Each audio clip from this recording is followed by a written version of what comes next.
Honor y gloria a ti, Señor Jesús. El Señor esté con ustedes. Y con tu espíritu. Lectura del Santo Evangelio según San Juan. Gloria a ti, Señor.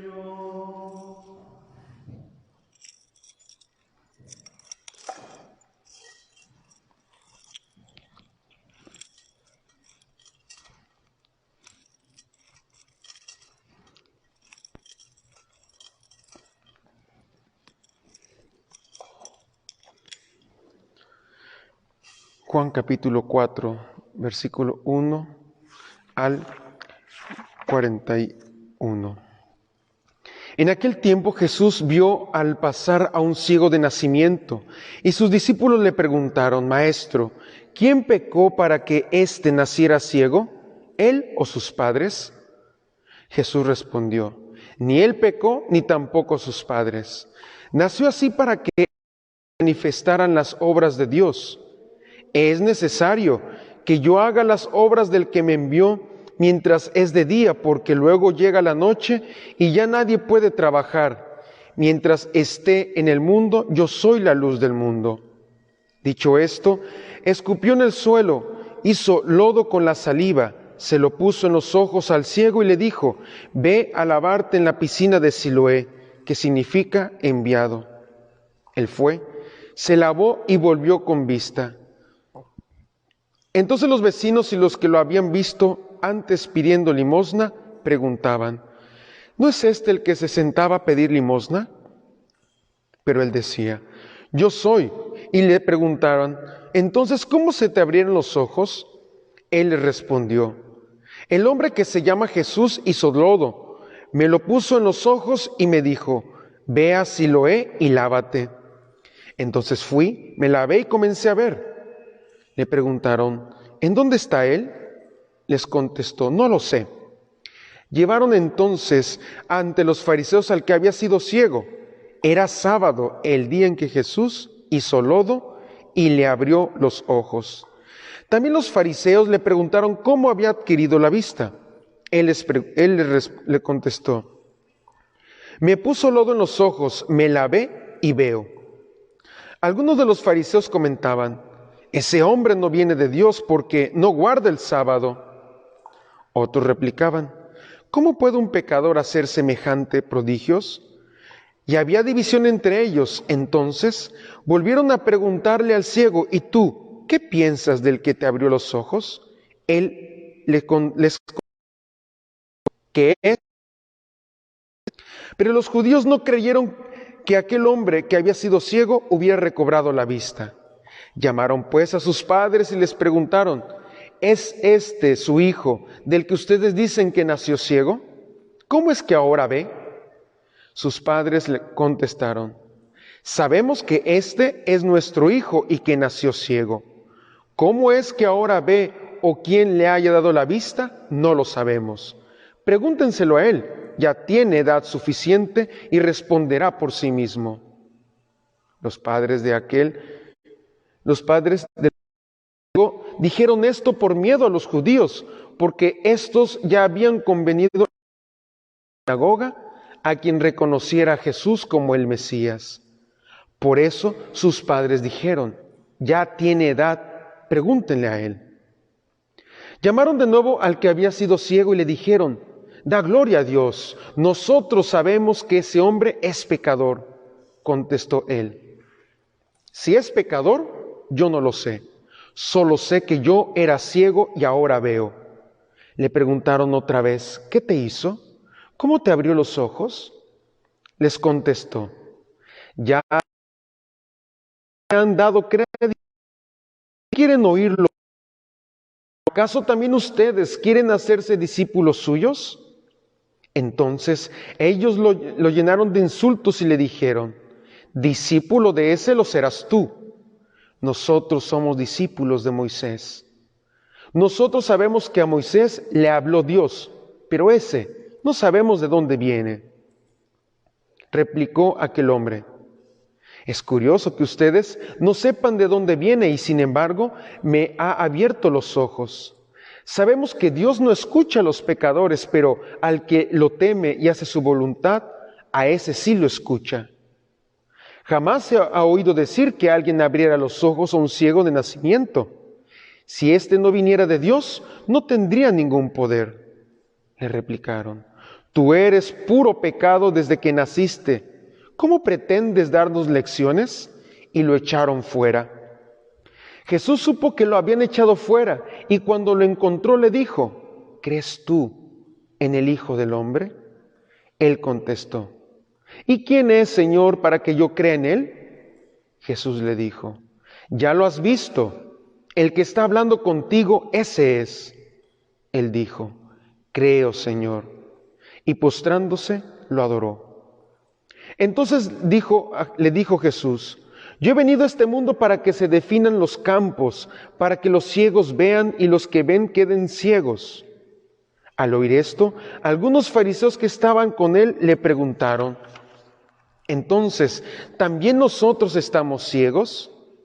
Jesús les contestó: si estuvieran ciegos, no tendrían.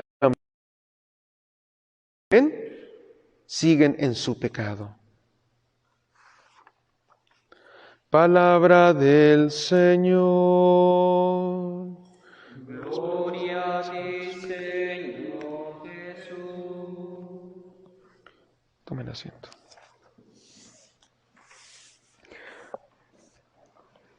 Bien, queridos hermanos, hoy estamos en el cuarto domingo del tiempo de Cuaresma.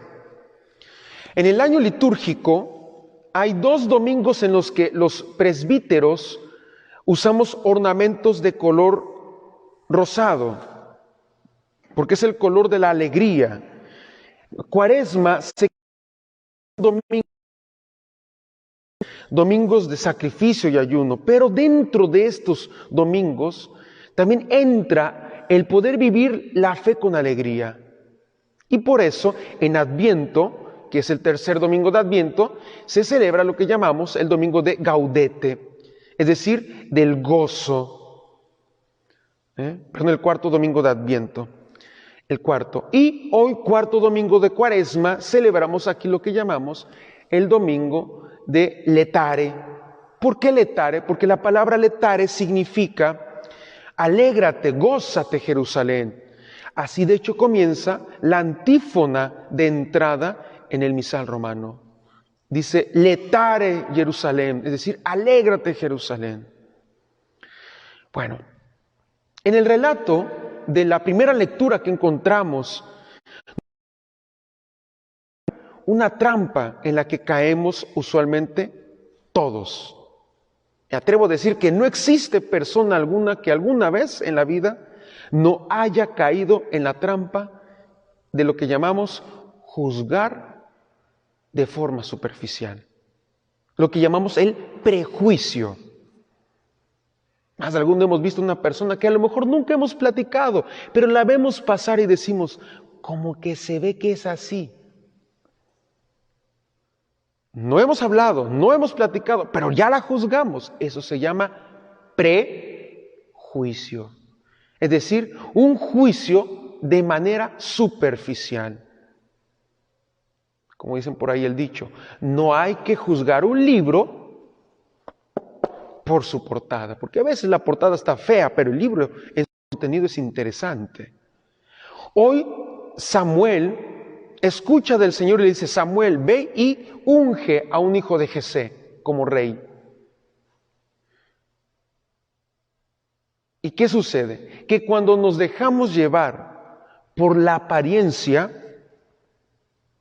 hace que no lleguemos a conocer a las personas. ¿Por qué? Porque es como cuando uno llega a una casa, pero te quedas solo en la entrada. Ves la fachada de la casa y uno dice, casa fea. Y sin haber entrado. El prejuicio que provoca que solo nos quedemos en la entrada de la casa. Es decir, que no seamos capaces de poder escuchar a la persona, sino que la juzgamos. Y eso, mis queridos hermanos, prejuiciosos. Curiosamente, cuando uno conoce a una persona, quitando el prejuicio, una de dos: o la persona es peor de lo que tú te imaginabas, o es mejor de lo que tú te imaginabas. Pero una cosa es cierta: nunca será como tú y yo nos lo imaginábamos. Una segunda idea: Samuel demuestra que en muchos aspectos es inmaduro. Samuel era el juez de Israel por excelencia. Pero a pesar de eso, Samuel también tenía defectos. Y eso nos enseña que también en los que trabajamos en la viña del Señor, peligro de yo ya soy, y abandonar el camino de la conversión. Y en esta lectura Samuel demuestra que en muchos aspectos es inmaduro. ¿Por qué? Porque se acostumbró, se acomodó a los criterios del mundo. Tan es así que a veces, tristemente, si te habla una persona bien vestida, la tratamos con mucha decencia.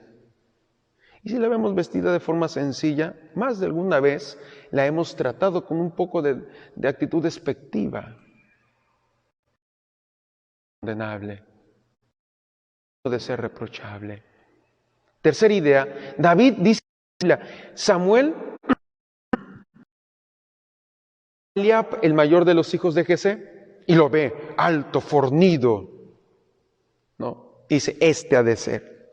Y el Señor dice, no, Señor, tú ves la apariencia. Los seres humanos ven las apariencias y Dios ve el corazón. David, dice la Biblia, era el más pequeño. ¿Y esto qué significa? Que si Dios elige a David por ser el más pequeño, así Dios hace con su pueblo. Así hace con las personas cuando las elige. Gente sencilla normalmente. Jesús eligió a gente que para el mundo no era capaz.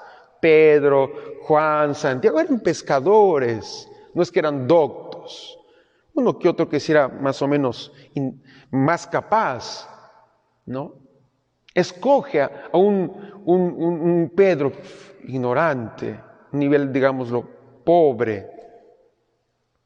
Dios elige a los más pequeños, es decir, elige a los despreciables para el mundo. Elige a lo que para el mundo es nada, ¿no? Elige a aquellos que uno los ve y uno no daría ni un peso por ellos probablemente. Pero ¿cómo a veces ha obrado por personas que externamente pueden no ser grande cosa, pero que Dios obra grandes cosas por estos pequeños? Los pobres, Dios elige a los pobres, pero no solamente los pobres que no tienen dinero, sino, ¿quiénes son los pobres hoy? El padre Matuli decía, los pobres de hoy no son solamente los que no tienen dinero, sino los pobres de hoy también son los que tienen poca capacidad.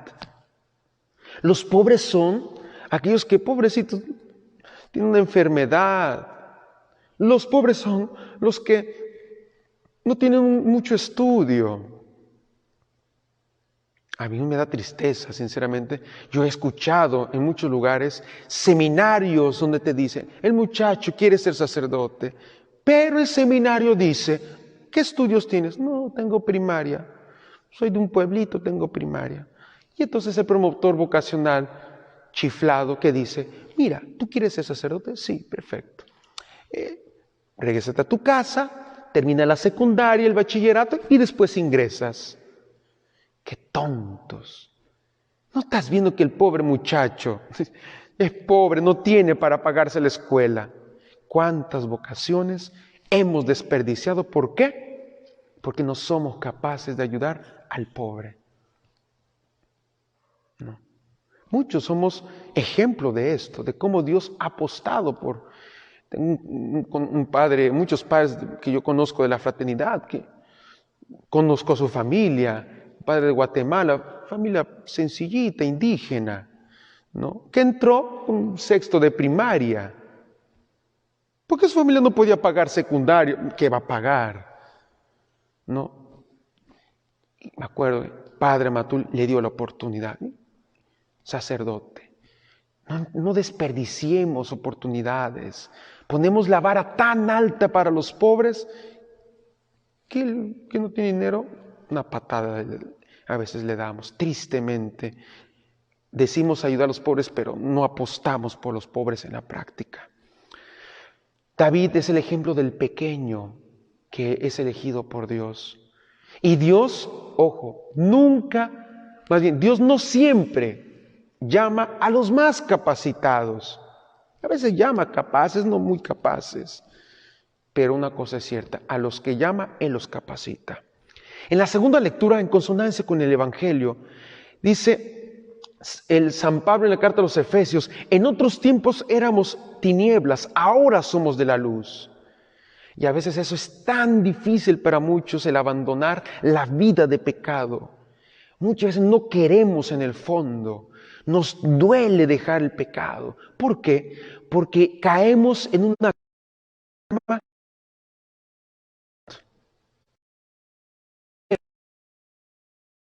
acostumbrado en su zona de confort. Porque para el ciego era lo más normal vivir ciego, porque había nacido ciego. No es lo mismo una persona que nace ciega, que desde pequeño se acostumbra, a una persona que nace viendo y con el tiempo queda ciega. Es más. El ciego del que habla el Evangelio era un hombre que había nacido siendo ciego. Y por lo tanto, estar curado o no era relevante para él. El ciego que no pide ser curado. Si vemos el Evangelio, no es que el ciego le dice, Jesús, cúrame. No, Señor. Jesuspasó, lo vio y lo curó.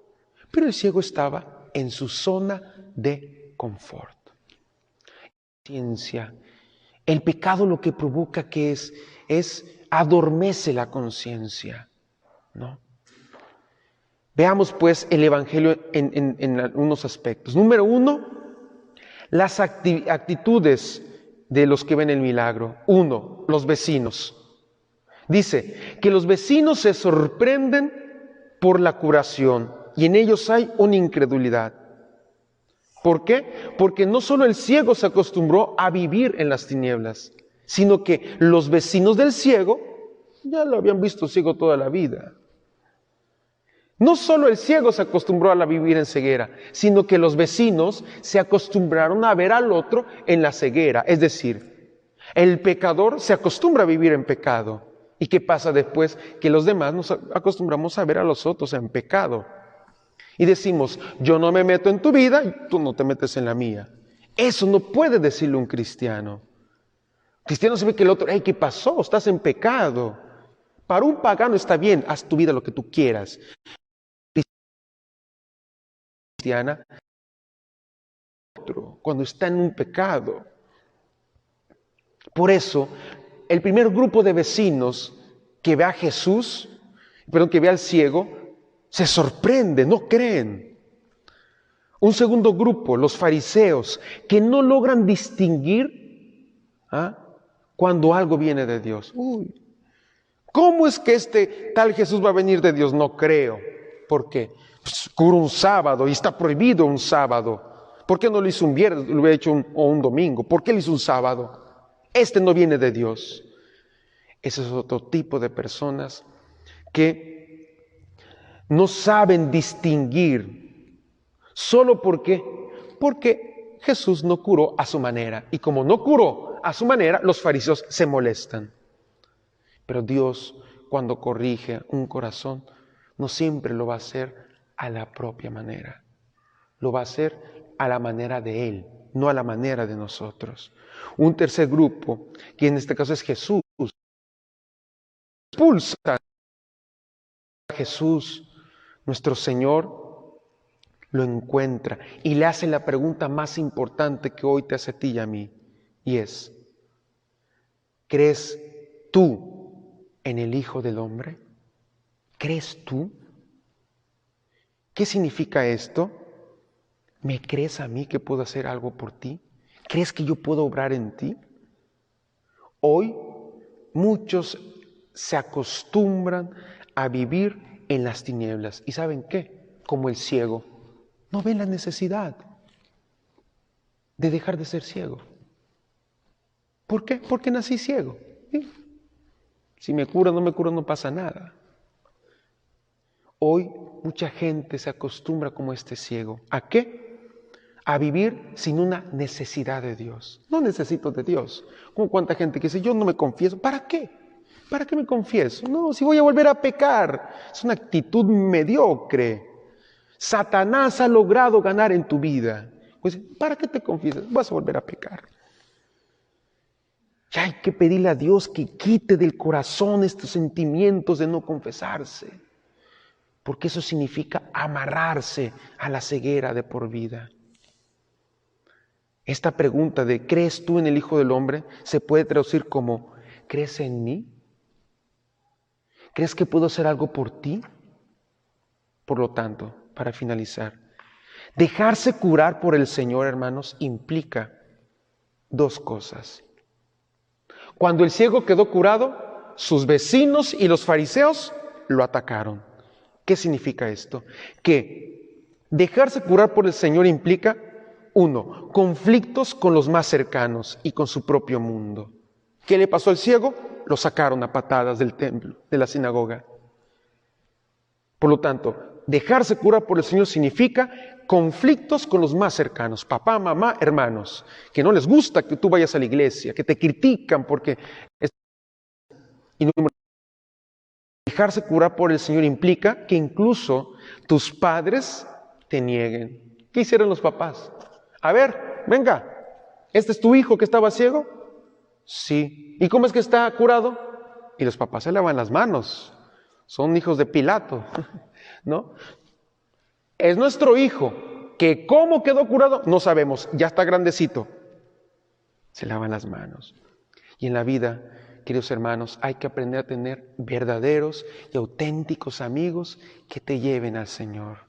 Esos son los verdaderos amigos. Un amigo que te lleva al pecado, al vicio, no es amigo. No lo llames amigo. Amigos contados. Dice el libro de Sirach 16:14, un amigo es un refugio seguro. Quien lo ha encontrado un tesoro. Que así sea.